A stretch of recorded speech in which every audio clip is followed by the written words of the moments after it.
मैत्रिणींनो, season wise फळे आपल्याला खाल्लीच पाहिजेत.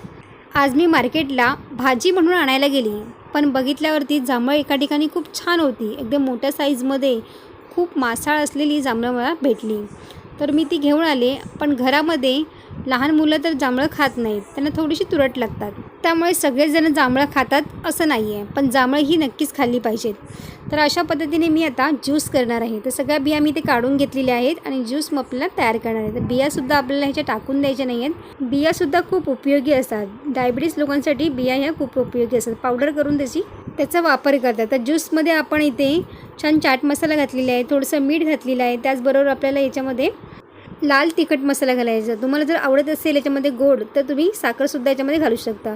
थोडंसं ग्लासमध्ये हे 2 चम्मच घ्यायचे. त्यानंतर पुदिना घालायचा आहे. छान असं पाणी याच्यामध्ये थंडगार घालून घ्यायचं आहे आणि ज्यूस आपला पिण्यासाठी इथे तयार झालेला आहे. नक्कीच ट्राय करून बघा.